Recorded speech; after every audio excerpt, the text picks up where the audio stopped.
Hi, everyone.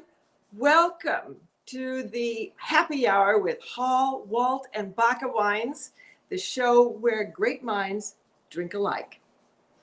My name is Kathryn Hall, and I am so glad you're here today. Now, the news for us out here in Napa Valley is harvest. So right behind me, I'm here at the Sacrochet Vineyard, and we haven't harvested any grapes off of this vineyard yet, but we've been harvesting for a couple weeks now over in Sonoma Valley and other places here in Napa Valley. And so it is just such a fabulous time of year. We've got trucks all over the valley every morning bringing in grapes into the winery, and the air is just full of excitement, and it's also full of that wonderful sweet smell of fresh juice.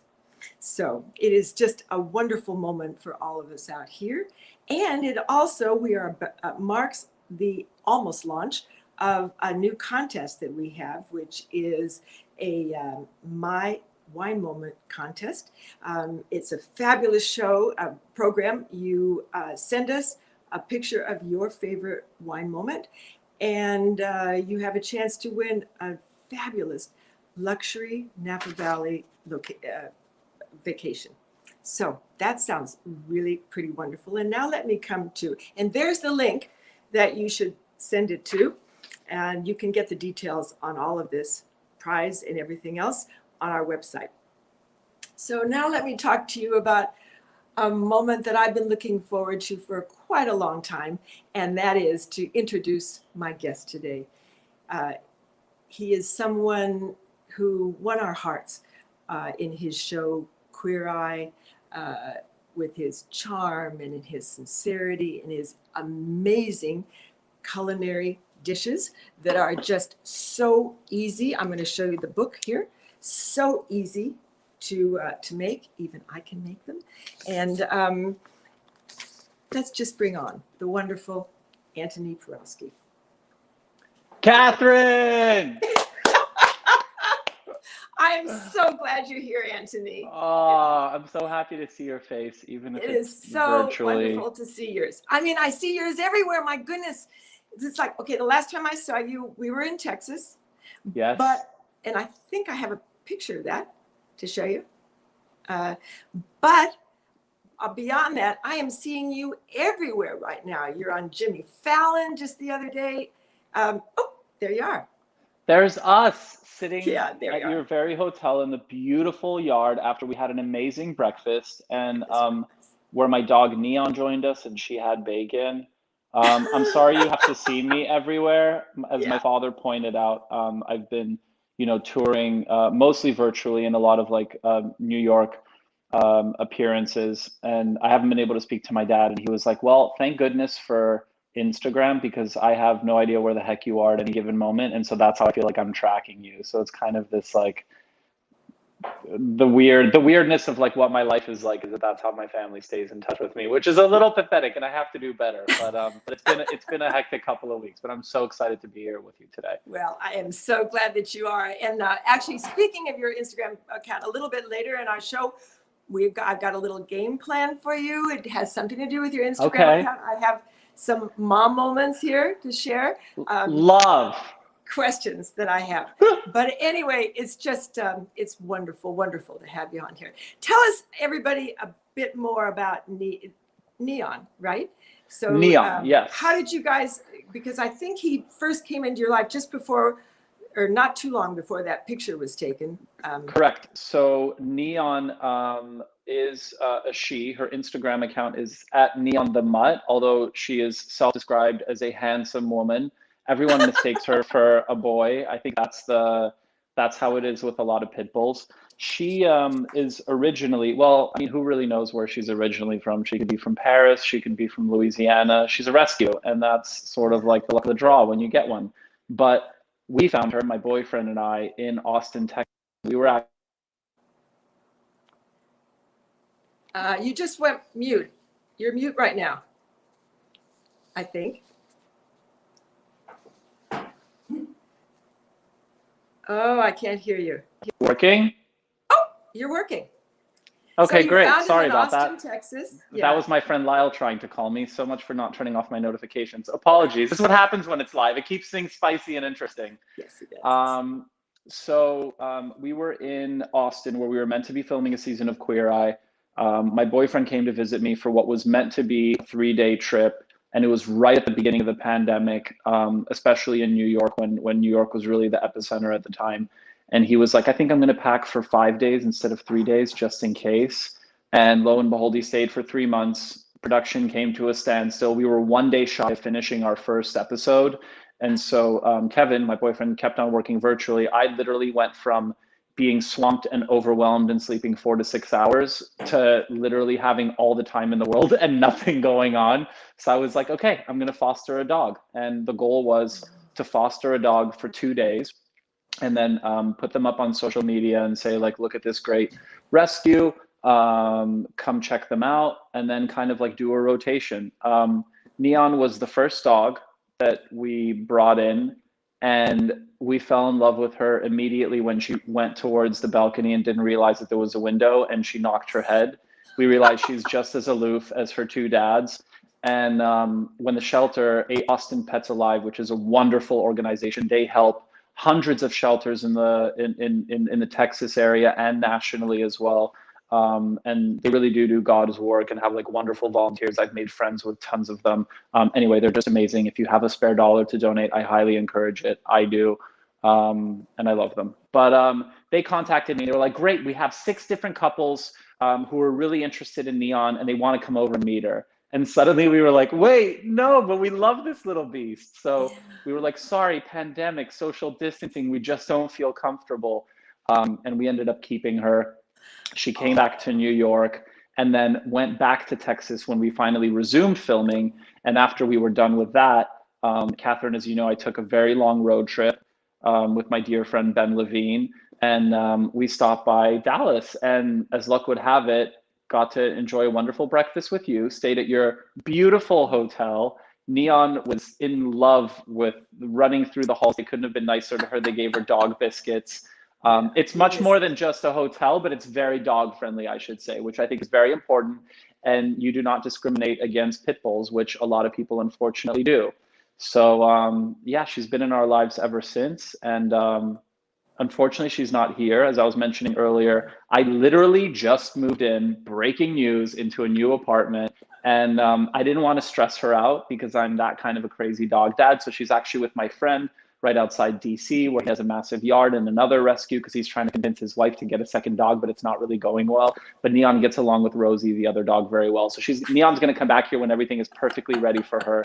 And she'll have a nice little dog food handed to her on a silver platter. So, You know, you did a video that I saw online with, I think it was Vanity Fair, and it was like 15 minutes, and you went through your whole day, and it was really remarkable how much Neon that's a big part of your day. With him, when he is now in Texas, you're going to have a lot of extra time on your hands. totally. Honestly, it's unbelievable how much of our brains this dog takes up. I did not like, I've had dogs my whole life. We're Polish in my family, so we've always had miniature dachshunds, and we always would have like at least like we always had 2 of them, and then we had one when I was a little kid. And when you're young, you don't really like take care of the dogs as much. They're kind of your equals, but when you're a grown up, you have to let them out. You have to make sure that they get all their energy out. And it's like 80% of our conversations are about this dog. And we miss her so much. I'm like so excited to have her back, but it's certainly a job. I think it's very different than having a cat, for example. But honestly, like what she was able to provide to us during the pandemic and that comfort, like I understand like the emotional support component of a dog, whether it's helping with anxiety or depression or like a myriad of other different issues. It was also just so nice to have something to focus on that wasn't myself, because granted, like, yes, I'm tremendously privileged and I'm very lucky, and you know, most of my needs were met during the pandemic. But that said, it's like you get lonely, you don't get to see people as much. I'm a social creature. I really thrive on being in social settings, and you know, just being around other human beings, and she was able to provide that. So we've kind of like committed to just giving her the best life that we possibly can. And especially because she's a rescue, and it's like you never know what they kind of come from. Sometimes they can come with certain personality issues. We've been very lucky and blessed that, you know, she loves children and other dogs, and as highly energetic as she is, she ain't going anywhere. Well, except to my buddy Ramsey's now for a few weeks, but Right. other than that, she's ours and she's permanently here. So Yeah. but she's taken up my life. Okay. But I do have to ask you about why, because you're Polish, you would have a dog. I mean, I missed a that dachshund. connection. So it's a Polish thing to have dachshunds. Oh, I see. I call them dash hounds, but I think in the US we call them dachshunds, like the little wiener hot dog dogs. And it's or maybe, you know what, I thought it was a Polish thing, but maybe I'm just generalizing. I don't know if there are any Polish viewers in the comments who could be like, no, it's not a Polish thing, it's just a Porowski family thing. But I've just always assumed dachshunds were a very Polish dog because we were Polish and we had them. So our dogs were this small, and Neon is 50 pounds. Yeah. Take my word. Yeah, take my word for it, for whatever it's worth, which is probably not very much. I'm good. So listen, I have this game that I want to play with you, and it's okay. You are so active on Instagram. You give me so much joy watching your posts, and I just have lots and lots of questions about them. This is forgive me, maybe a mom moment, but anyway, I collected some of your Instagram posts. I genuinely have absolutely no idea what you're about to show, because as I told you, I don't like questions in advance, so I love to be surprised. Okay, here's one. Okay.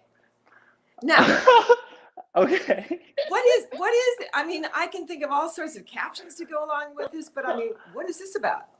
Okay, so I'm glad he's not here, because he would be actually embarrassed and really proud. So when I first started dating Kevin, he was very clear about certain things at the start of the relationship. And one of the first ones was his obsession and pathological passion for Halloween, all things Halloween. He's been obsessed since he was a little kid. It's his favorite time of the year. He literally thinks about a costume for 8 months. And so the first Halloween, I'll tee it up to what this situation that you see here is. The first Halloween, we decided to go as, well, he decided, and I was just, you know, there for support.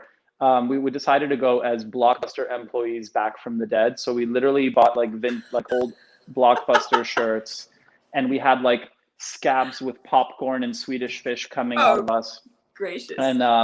And so we went out, and those were like the first public photos of us ever taken, were us looking like we just crawled out of a coffin dressed as Blockbuster employees.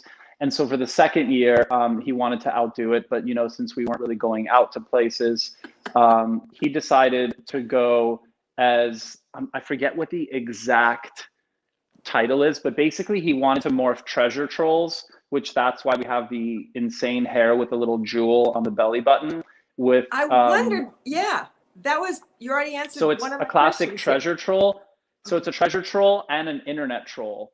So he came up with a clever title for it, but it's basically a hybrid of those two. And internet trolls will say things like, just to play devil's advocate, or it's weird, WE''RE, not WERE. And we wrote all of those lines all over our bodies.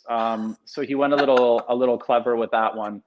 And yeah, we wore unitards, I think that's what it's called, in nude color, for about 6 hours while we had a couple of friends over. How fun. I love it. I love it. Neon was terrified. And I will point out, she dressed as the Little Mermaid willingly. Oh, she loved the Little Mermaid. She loves wearing a wig because she gets attention and everyone looks at her. And then she has this like stupid, beautiful smile on her face just because she knows people are watching her. Oh, so good. Okay, let's go on to the next one. Okay. Oh, now, man. Yeah. Antoni, I mean, what is that? I mean, what do you think? Okay. So yeah. I'm blushing and I'm sweating down my back because I do feel like you're my mom. Okay, so here's the deal. Man About Town has been one of my favorite magazines for a very long time. I really love the creative direction they take with everything. And they wanted a shoot that was on the sexy side. And meanwhile, that's something that I've kind of been like steering. That's something that I've been kind of like steering a little bit away from, but at the same time, like I wanted to make everybody happy because I'm a people pleaser. And so Menelik Purier, fantastic photographer based in Brooklyn, came up with, along with the creative team with Marcos Facchino, came up with this brilliant concept of this awesome photographer from, I believe it was like the 30s and the 40s, named Karl Heinz, who used to take photos that were like very theatrical and like poses of what punk culture used to be like, and a lot of them were black and white. So it was like the high-waisted jeans. It's very like pre-James Dean, pre-punk. So that definitely is what I would describe as probably one of the thirstier photos of it's not even a crop top. You can't call it a crop top because it's way too little No, t-shirt I for would it. call it a necklace. Yeah. You know what? It's a necklace. You're absolutely right. I'm not going to argue with you. Okay. But yeah, and there will be more photos coming out of that. Oh, I love this. This is just okay. First of all, El Arroyo. El Arroyo has fantastic Tex-Mex food in Austin, which is Austin's specialty. They've ruined queso for the rest of the country because they make it better than literally anybody. But they actually hosted us the first time we were there and the second time. So they're actually very famous for their billboard, and they come up with very witty, sometimes controversial little quotes that they put on there that deal with all kinds of different issues. Some of them are casual, some of them get a little more political. I see them a little more as humanitarian, and they have a wonderful coffee table book. So anyway, they invited us to come in and just take photos, each of us with a nice little caption. And then, so you actually have both. So the one on the right. Oh, yeah. So the one on the right is the first one, which I love that they included queso. And the one on the left was the second one that we took literally a year later. Yeah. Wow. I've never seen them side by side. That's awesome. Yeah, it's so good. It's just so good. And I totally agree with you about Tex-Mex in general and the queso. It's just, okay, let's go on to the next one here now. Okay. You know, one of the things I so love about your posts is that they're so funny. I mean, you've got these amazing captions, and here you got it. It's funny also visually. So anyway, tell us about this. So actually, this sort of ties into how I knew that I loved you before I really got to know you, Kathryn, because I'll tell you about this exhibit, and then I want to talk a little bit about Hall Winery, if that's okay. Oh, yes. So, okay. So one of my very favorite artists of all time is actually a duo couple, and it's oh my gosh, it's François and Claude Lalande, I believe, are their first names. I have a piece by Lalande. Oh, I know. I'm gonna get to it. You have more than one piece because I've seen them. Yeah. We'll get to that excitement in a second. So they had this wonderful exhibit going on with, I might be mistaken, but I want to say it was with Gagosian, but I'm not sure. But anyway, they had this wonderful exhibit going on at a hotel, at one of those old deco hotels in Miami, in South Beach. And I found it like complete fluke. And they designed this beautiful garden where they have all these sculptures. And what I love about the Lalandes, they're known for Yves Saint Laurent back in the day purchased these beautiful sheep, and they have he had it in his living room, and then a lot of people have had them since, and they just seem to be growing and growing in popularity. And they also did these wonderful sculptures out of like all these different types of mediums. And I saw this owl for the first time, so I decided to pose like an owl. But what I love about it is that there's something the faces are always very deco and very angular and just perfectly symmetrical. And they've done everything from like there's a famous rhinoceros bar that opens up into like a little desk. There's a gorilla fireplace. There's a bird toilet bowl. Anyway, they just do the most unbelievable things. They have these beautiful little spoons called les phagocytes, which looks like a little clamshell with like little wiring around it. Anyway, I'm obsessed. They even had a bed at this exhibit that was fully surrounded. It was like a frame bed with these like little monkeys everywhere, and you can sit in the bed and pose for a photo. I think that one's a slideshow, and I'm pretty sure I was in the bed too. But anyway, I've been obsessed with them. And so when I showed up at your winery, I'm standing outside, and I look and I see I think it's a trio of moutons, of sheep. Mm-hmm.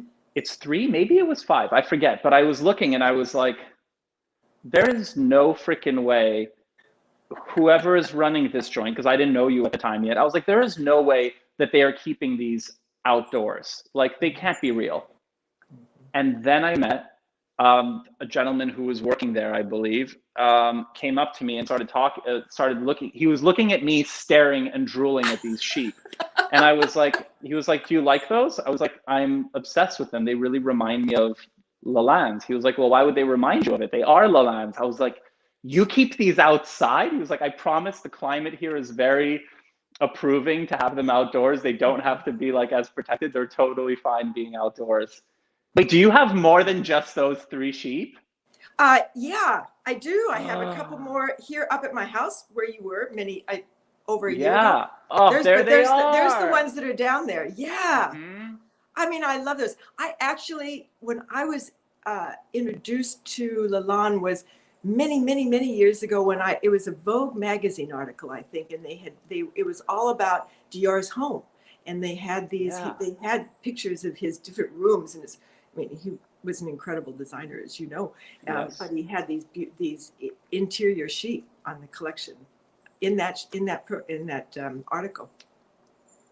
Oh, there's something so fun about it, because I mean, art is supposed to, it's supposed to trigger something in you. And it's like this, there's a word called hira, which I think is longing for a home that never was. And I feel like with Lalande's pieces, they make me nostalgic for a childhood that I never really had. And there's just something so playful and beautiful about all the pieces that, like, you can't not smile when you look at them. And these animals are I just think they're so freaking cool. They do little bunny rabbits and there are frogs. They're all kinds of different animals. They're known for a famous apple that has a mouth on it.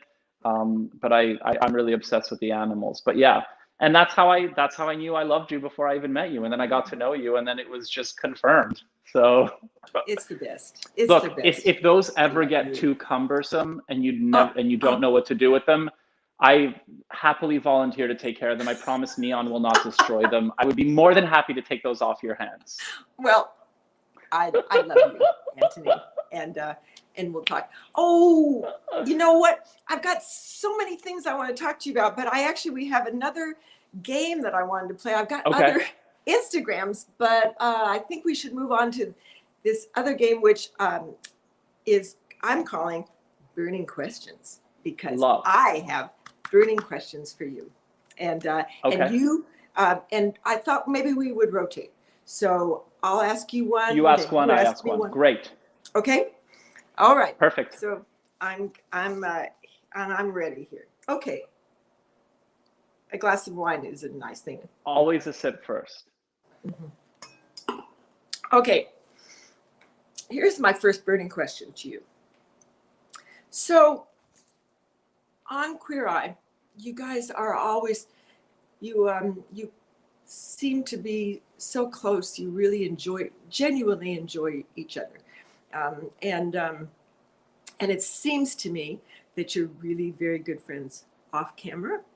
And then the question I have, the burning question is, you guys haven't been filming for a while. So when was the last time you saw one of your cast members outside the show, outside the setting, and what were you guys doing?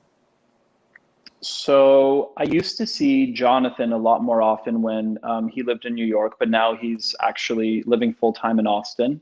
So that typically would be my answer. Surprisingly, the one who I tend to see the least is Tan, because he lives in Salt Lake City, and he also just had a kid. But he was actually in New York doing a wonderful presentation for the Global Citizen concert. And so we got to go for dinner, and we spent the entire day together and just hung out. So I actually saw Tan this past weekend and got to celebrate this new life. Oh yes. That he has. There's my Tanny. There's Tan. I love this is one of your posts, and I think your caption was something about the cloning worked. Probably. Yep, that was it. that sounds on brand for something that. Yep. So good. Yeah, I mean, genuinely, it's such a strange thing because the five of us did not know each other. We didn't know that the others existed prior to auditioning for Queer Eye. But a lot during the process of casting a show, there's a thing called chemistry testing, where they want to see how you kind of like live and exist with somebody who's a perfect stranger to see if you mesh well on camera. And auditioning unsuccessfully as an actor for 10 years while I was a waiter and a manager, I never really understood what directors meant with chemistry testing. And then finally, during this process, I felt it like in my soul. And we truly do have a connection. Like we all have our own relationships with each other. And then all of us as a five-some, where we know when to speak when somebody's being a little quiet. We know when to take kind of like the back seat when somebody else connects more to one of the heroes or the people that we help on the show. That's what we call them. If somebody's connecting a little more strongly, we're there to support them. And also personally, it's a really weird phenomenon that is completely abnormal and unnatural to experience fame in such a tremendous way. And as grateful as I am for it, it's still something that's definitely like very out there that not many people can understand. And with the other four, I call them my four Muppets lovingly, sometimes not so lovingly, but mostly lovingly. We've all experienced this weird phenomenon together. And so it's always a safe space where, it's tricky to complain to somebody about your woes when, you have all of this like tremendous privilege and all these wonderful opportunities, but at the same time, we're still human and we still have our own issues. And with them, it's always judgment free, and we can always vent to each other and be and know that we can do that without any fear, like hesitation or anxiety. There they are. Yeah. Oh, I love this photo, and I just love watching you also with this. And it seems to me that one of the elements of that chemistry that you all share has to be that each of you is so kind. I just think, I mean, your show is to me so all about kindness, but it's really a part of each one of you individually and the five of you as a whole. I mean, thank So, you for saying that, but at the yeah. same time, and like not to discredit that in any way, but we have this, yes, it's a job, but at the same time, like I do treat this as a service where like we literally meet somebody who has never been on camera before, who's open enough and vulnerable enough to admit that their life isn't going the way that they wanted it to and that they need help. And they're trusting five complete strangers to come in and hold their hand, sometimes literally, through this process of change, which change can be such a terrifying thing for so many people because we never know what's on the other side. So when you have somebody who comes in with that humility, it's sort of like, my answer to that is like, how can you not be kind and gentle with somebody like that? Like they're putting a lot out there. They share things with us that they've never shared with their own family members, that they haven't been comfortable sharing. And it's honestly, it's an honor. And at the end of every single episode, and of course, I'll be honest, some heroes I connect with more than others. Some we share personal stories where we can really relate, things that happened to us in the past, our woes, our anxieties for the future, whatever that may be. But every single week, I always miss every single person, and I have to take like a long bath. And yeah, I do cry a lot because it's like going to camp. You meet these best friends at camp when you're a little kid, and then suddenly you leave, and it's like, oh, where's my friend? Um, I have a question now. Okay. Okay, so And I'll take a sip of wine. I have a couple, but oh, okay, this was fascinating to me. Can you tell me about, and if you've already talked about this before, then tell me and I'll just move on. But I feel like it's so interesting, and I think about this a lot actually. Can you tell me about the bricks in your cellar? I Yes. love that. Have you talked about Aren't it they? before? They are, and talk about like authentic. I mean, they're real. And so I lived in Austria for 4 years.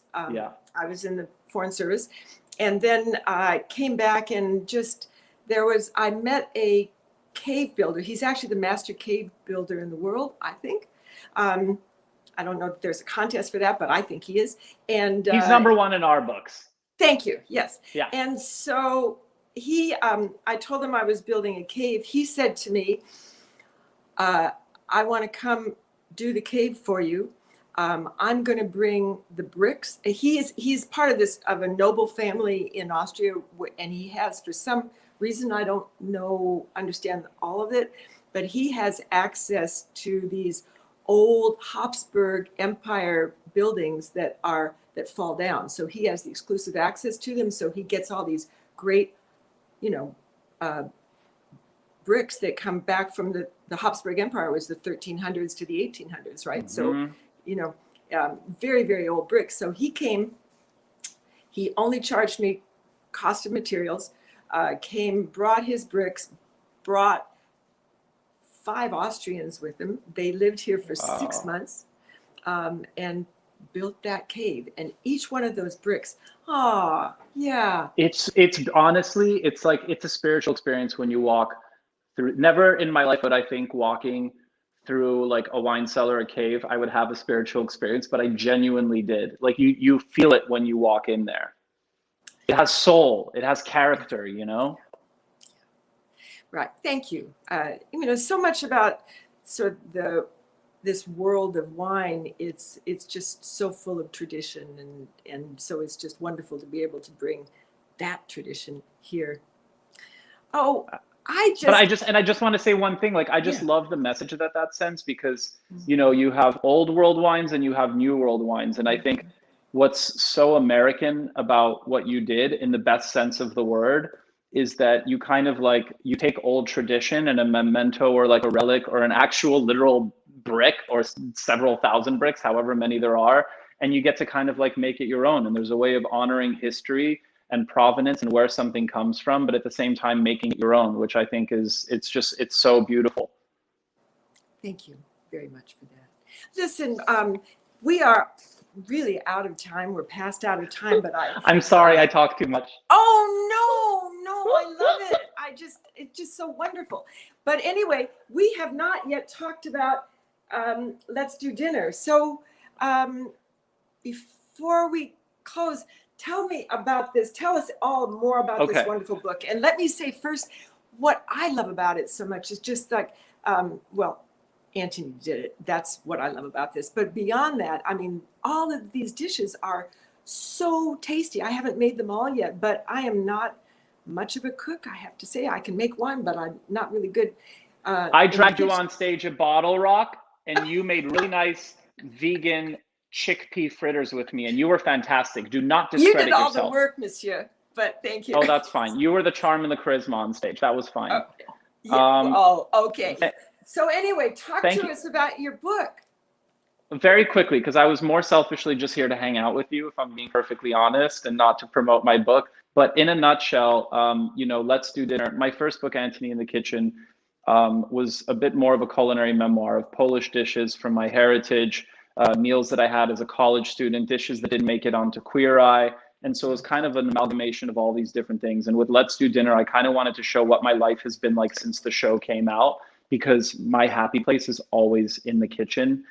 It's where everyone gravitates wherever they come over. But the irony of the life that I have now is that I actually have a lot less time in the kitchen, but I still want to have thoughtful meals that actually have like care and thought put into them. I just don't have as much time to make food, if I'm perfectly honest. So it's kind of all about helping with certain hacks. Like if you don't have time to cook a protein, you can get a really wonderful antibiotic organic rotisserie chicken at your grocery store, and you can make a wonderful kale salad with a warm vinaigrette that softens and mellows the greens without having to massage them the way that you have in restaurants. So it's a lot of hacks that I've learned from different chefs, from my own experience, from my pathological obsession with Food Network and Ina Garten and Martha Stewart and all of the great women chefs out there. And it's just like little tips on how to make life easier, when I love to promote all of my, small businesses and restaurants in New York. But I think it is really important for people to cook for themselves and for their loved ones. It's a love language that I try to exercise with my boyfriend and my dog, and whenever anybody comes over. And I think it's something that people should do as well. You don't have to do it every night of the week, but when you do, I promise, like having respect for the ingredients, that more than most people, having the most beautiful winery in the world. I think it's something that you can relate to, that, you know, a lot of care and a lot of love goes into that. And I think we have a responsibility, you know, to just kind of like have that awareness. And it's such a wonderful way of bringing joy into your life. And on my last point, as somebody who does suffer from quite a bit of anxiety, little bouts of depression. I've been seeing a therapist since I was 17, and pretty severe ADD. Every single, you know, therapist has told me that. My one place of comfort is in the kitchen. It's so meditative to me, chopping vegetables and just like that repetition, listening to my Miles Davis and my Coltrane while I'm preparing something is the most calming thing for me. I call it landing. And it allows me to stay like present and just kind of grounded. So I just wanted other people to be able to experience that as well, because I think that it's something that's really important for our well-being. Oh, that's so beautiful. And there's so many parallels for that, to that, for me with winemaking. I must Totally. say. It's just, that's going to be on our next chat we're going to have to schedule, because we clearly are not done. We are not done. No. We barely even scratched the surface. I have questions for you about hiking. Anyway, we're gonna have to revisit this for a part 2. Sounds wonderful. Antoni, you are the best.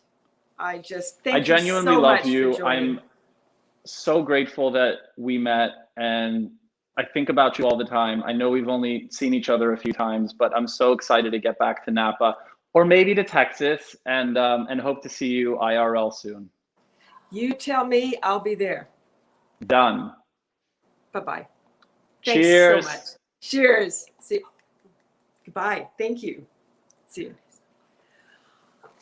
Well, is he not the most wonderful in the world? I'm just, I am such a fan of Antoni, and I know you all are too. He's just brings so much joy and so much kindness into this world, not only through his show Queer Eye, but just as a human being, and the example he sets for all of us in all our own communities. It's just such a joy and an honor to really have him on.